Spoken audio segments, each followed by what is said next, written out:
halachot of Anna. So we spoke about last time that if you have a milah on that day, so if let's say the milah is going to be in the bet knesset, or if the ba'aleh berit, if you have ben or the sandak is inside the bet knesset, halachah is you don't say Anna that day. Now what happens? Ima milah na'asit samuch lamincha. We're not doing the milah in the morning, rather we're doing it in the afternoon, for whatever the reasons are. Because again, halakha says that really me'akar adin, one should really do the milah in the morning. It's not the correct way to do the milah in the afternoon. Unless there is, some people like to do it in the afternoon because they think that there's a lot more people will come. Okay, it's a diyun, because there is a concept of zrizim makdimim lamitzvot. One is supposed to try to do it as soon as you can, so there is a pikpuk.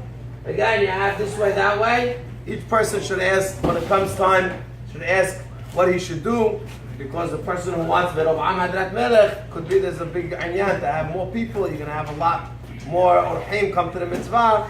That's a big thing. But let's say you're doing the milah in the afternoon, and now I want to know, we come in the morning, and I want to know, do we say yehi shem or not? There's no milah in the morning, there's nothing going on. Do we say the yehi shem? So halakha says, Ima milah na'asit samuch lamincha. If we're doing the milah late in the day, not in the morning, sarich lomar nefilat apayim b'shachrit b'bet ha'knesset.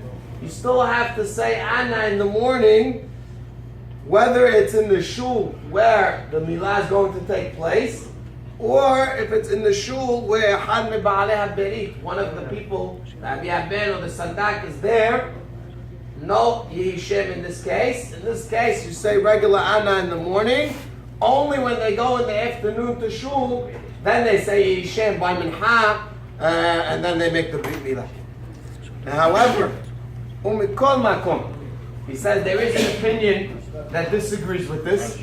There is an opinion that holds that kevan that it's during the day, so the whole day is nimshach achareh the milah, and therefore there are those that hold that you do say yehi shem even by shachrit, even though I'm having the milah in the afternoon.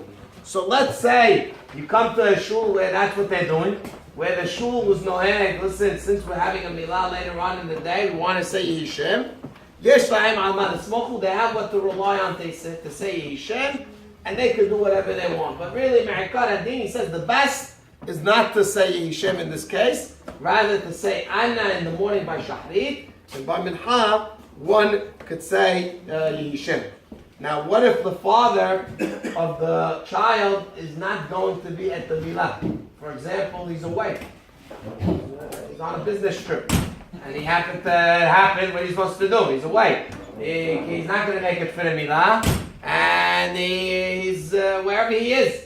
Does he say yehi shem b'mkomo wherever he is? So halakha says, Im avi haben eno yachol lavo lamilah, then in the place that he is found, wherever it may be, whether it's in the city or it's somewhere else, the halakha is he himself does not say Anna, but the whole tzibur, if he's praying in a minyan, the tzibur says Anna, but he himself, for him it's a simcha, and therefore he would not have to say Anna on that day.